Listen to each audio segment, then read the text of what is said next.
দিন না খেয়ে আছে, এরপরে সে মিথ্যা কথা গীবত করা সব কিছু ছেড়ে দিয়ে একমাত্র আমার খুশি করার জন্য কষ্ট করে রোজা রেখেছে, ওই ব্যক্তির পুরস্কার আমি আল্লাহ রাব্বুল আলামিন নিজে হয়ে গেলাম। সুবহানাল্লাহ। আল্লাহ তাআলা কি বলছেন? ওই ব্যক্তির পুরস্কার আমি আল্লাহ হয়ে গেলাম। এক কথায় তাহলে আল্লাহ যদি আপনার আমার রোজার পুরস্কার হয়ে যায়, আপনার আমার পুরস্কার হয়ে যায়, তাহলে আর কিছু লাগবে?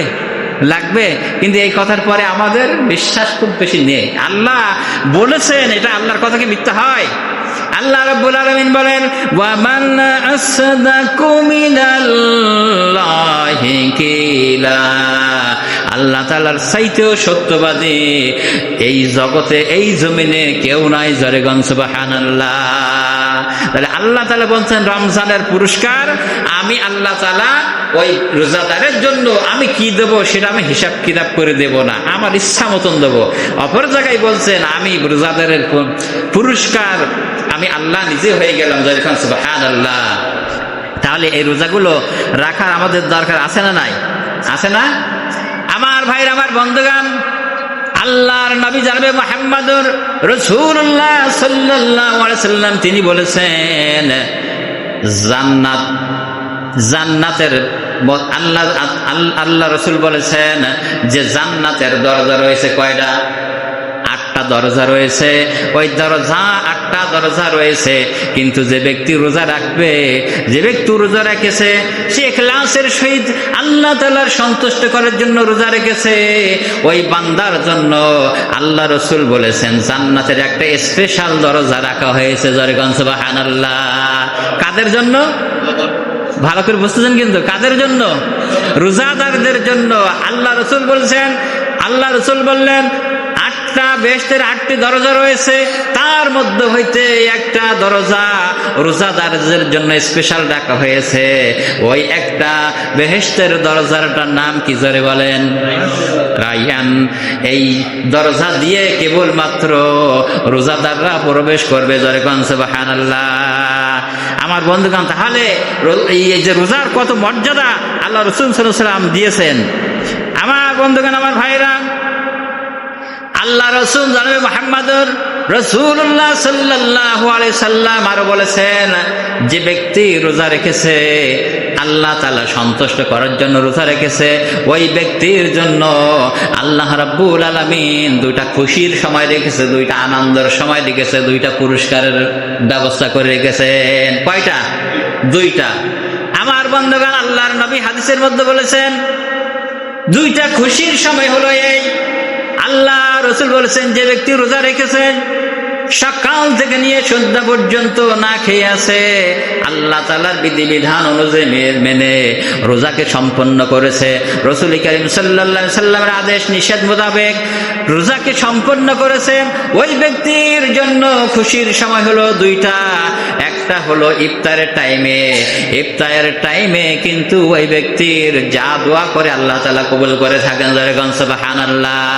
তাহলে আমরা কিন্তু বুঝি না ইফতারের সময় বলা হয়েছে বান্দার জন্য আনন্দের বিষয় হলো 2টা টাইম, একটা হলো ইফতারের টাইম, আর 2 নম্বরে বলা হয়েছে আল্লাহ রাব্বুল আলামিন কিয়ামতের ময়দানে যারা রোজা রেখেছেন এই রোজাদার ব্যক্তিদের জন্য স্পেশাল ভাবে আল্লাহ তাআলা দেখা দিবেন। জোরে বলেন সুবহানাল্লাহ।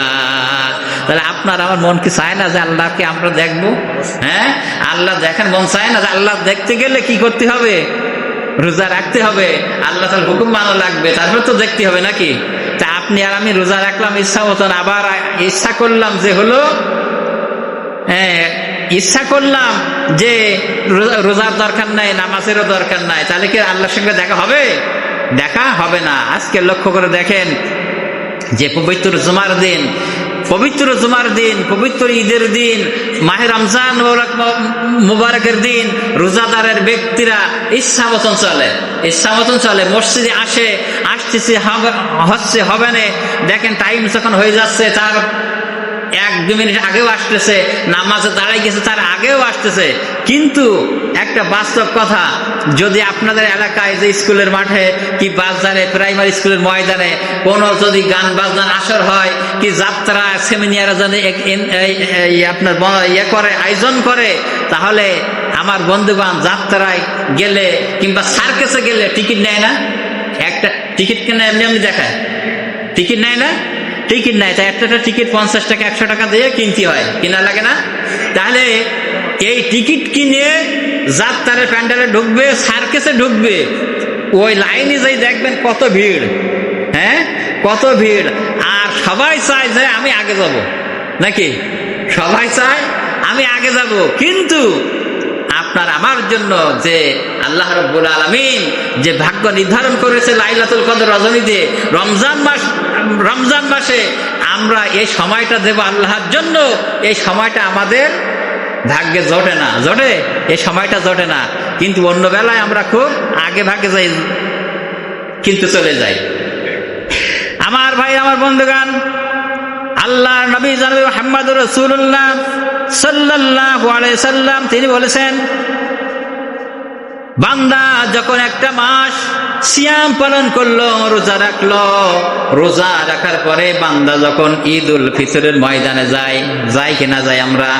আমার বন্ধুগণ, যখন ঈদুল ফিতরের ময়দানে আমরা যখন যাই, ঈদের নামাজে যখন চলে যাই, সুন্দর সুন্দর পোশাক পরে পরিধান করে আমরা যখন ঈদের ময়দানে চলে যাই, আমার বন্ধুগণ, আল্লাহ রাব্বুল আলামিন তখন ফেরেশতাদেরকে বলতে থাকেন, আমার ফেরেশতারা, ওই বান্দারা কোন দিন মজুর, কোন পারিশ্রমিক যে দিন মজুর করেছে, মজুরি দিয়েছে, আর ওই মজুরিটা পরিপূর্ণ হয়েছে, খুব সুন্দর মজুরি দিয়েছে, তাহলে ওই মজুরির পারিশ্রমিক কি দেওয়া উচিত? ভালো করে বুঝবেন কিন্তু হাদিসের কথা।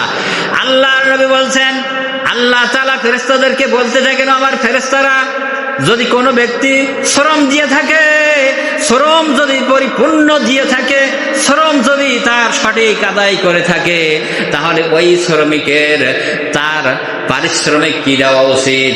ফেরেশতারা বলবেন, আল্লাহ তাআলা ওই শ্রমিকের পারিশ্রমিক পরিপূর্ণ দেওয়া উচিত। জয় গণ সুবহানাল্লাহ। ওই শ্রমিকের পারিশ্রমিক পরিপূর্ণ দেওয়া উচিত। আমার ভাই, আমার বন্ধুগণ, যখন আল্লাহ রাব্বুল আলামিন বলবেন, আমার ফেরেশতারা, আমার বান্দারা একটা মাস রোজা রেখেছে, কত কষ্ট করেছে, শ্রম দিয়েছে, ওই শ্রমটা আমি আল্লাহ তাআলার কাছে পছন্দনীয় হয়ে গেছে, কবুল হয়ে গেছে। আজকের তারা ঈদুল ফিতরের ময়দানে তারা উপস্থিত হয়েছে। আজকের আমি ঈদুল ফিতরের ময়দান থেকে আমি ঘোষণা দিয়ে দিলাম, বান্দার জীবনের যত গুনাহ হয়েছে আমি আল্লাহ রাব্বুল আলামিন মাফ করে, নিষ্পাপ করে ওই বান্দাকে বাড়ি পাঠিয়ে দিলাম। জোরে বলুন সুবহানাল্লাহ, আরো জোরে বলুন সুবহানাল্লাহ। তাহলে নিষ্পাপ করে বাড়ি পাঠিয়ে দিবেন, কি আপনার আমার কথা? আপনার আমার কথা এটা কোন সাধারণ মানুষের কথা? আল্লাহ রাসূল বলেছেন, হাদিস দ্বারা প্রমাণিত, যে ঈদের ময়দানে যখন আপনি আমি উপস্থিত হব, ফেরেশতাদেরকে নিয়ে আল্লাহ পাক গর্ব করতে থাকেন, ওই ব্যক্তি রোজা কবুল হয়ে গেছে, ওই ব্যক্তি যে শ্রম দিয়েছে তার ইবাদতটা আমার কাছে পছন্দ হয়ে গেছে। ও ফেরেশতারা, তার পারিশ্রমিক কি দেওয়া উচিত? আল্লাহ তাআলার কথা অনুযায়ী ফেরেশতারা বলবেন, আল্লাহ ওই শ্রমের পারিশ্রমিকটা পরিপূর্ণ দেওয়া উচিত। আল্লাহ বলবেন, আমি তার ইবাদতে, তার রোজায় সন্তুষ্ট হয়ে গেছি। তোমরা সাক্ষী থেকে যাও, ওই ব্যক্তির জীবনের সমস্ত গুনাহ মাসুম করে, একটা বাচ্চা যখন ভূমিষ্ঠ হয়, নিষ্পাপ হয়, এইটা নিষ্পাপ করে আমি তার বাড়িতে ফিরে দিলাম। জোরে বলুন সুবহানাল্লাহ। আমার বন্ধুগণ, কিন্তু আজকের আমরা এটুকুন খেয়াল করি না যে আপনার আমার গুনাহ মাফ হলো কিনা, গুনাহ মাফ হলো কিনা। ঈদের দিন আনন্দ করি, ঈদের দিন যদি ঈদের দিন বায়ান হয়, অনেকে মনে করে তাড়াতাড়ি ছেড়ে যায় না কেন হুজুর? তাড়াতাড়ি মানে বাইক টাইক নিয়ে বেরোবো, রাস্তাঘাটে বন্ধুর বাড়িতে যাবো, মুখ জায়গায় যাবো, তুমুক জায়গায় যাবো, একটু বেড়াবো, গান বাজনা ভালো, তাড়াতাড়ি ছেড়ে যায় না কেন? কিন্তু আনন্দ করবেন, সেটা ভালোর বিষয়। এটা আনন্দ আপনার জন্য আছে, যে আনন্দ আপনি বুঝতে পেরেছেন আপনার জীবনের গুনাহ মাফ হয়ে গেছে, তাহলে আপনার জন্য আনন্দ করা সঠিক আছে।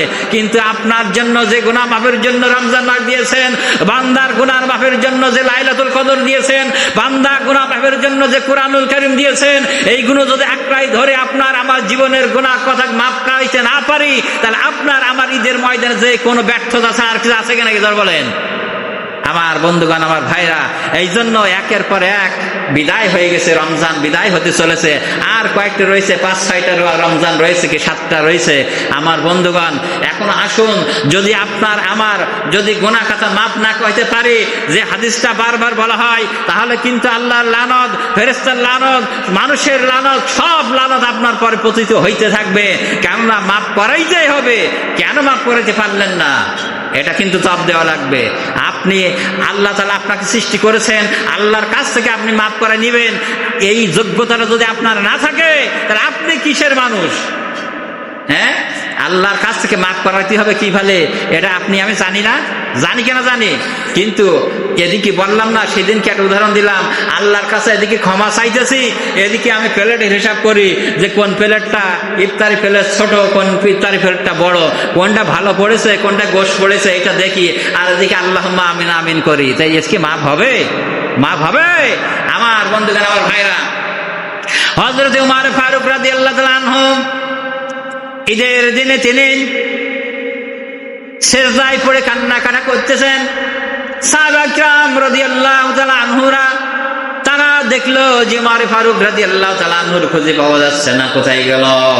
আমার ভাইরা, আমার বন্ধুগণ, উমর ফারুক রাদিয়াল্লাহু তাআলা আনহুকে অন্যান্য সাহাবেরা খুঁজে আসলো, খুঁজে খুঁজে আসে বাড়িতে দেখলো ওমর ফারুক রাদিয়াল্লাহু তাআলা আনহু ঘরের ভিতরে সেজদায় পড়ে আছেন, ডুগরে ডুগরে কান্নাকাটা করতেছেন, আল্লাহ তাআলার সঙ্গে কথা বলতেছেন। আমার ভাইরা, সাহাবায়ে কিরাম রিদওয়ানুম মিনাল্লাহি তাআলা আলাইহিম আজমাইনরা ওমর ফারুক রাদিয়াল্লাহু তাআলা আনহুর কাছে গেল, যে বলছেন, খলিফাতুল মুসলিমিন, আমিরুল মুমিনিন ওমর ফারুক, আপনাকে আমরা খুঁজে খুঁজে হয়রান হয়ে গেছি। আজকের আনন্দের দিন, ঈদের দিন, সবাই আনন্দ করতেছে, আর আপনি কেন বাড়িতে কান্নাকাটা করতেছেন? ওমর ফারুক রাদিয়াল্লাহু তাআলা আনহু বলছেন, ওগো সাহাবীরা, তোমরা জানো না, আনন্দ হলো তাদের জন্য যে ব্যক্তি জানতে পেরেছে তার জীবনের গুনাহ খাতা মাফ হয়ে গেছে, ওই ব্যক্তি আনন্দ করুক। কিন্তু আমার কাছে তো কোনো সংবাদ আমি এখনো পাই নাই যে আমার জীবনের গুনাহ খাতা মাফ হয়ে গেছে, আমি গুনাহ মাফ করাইতে পারলাম।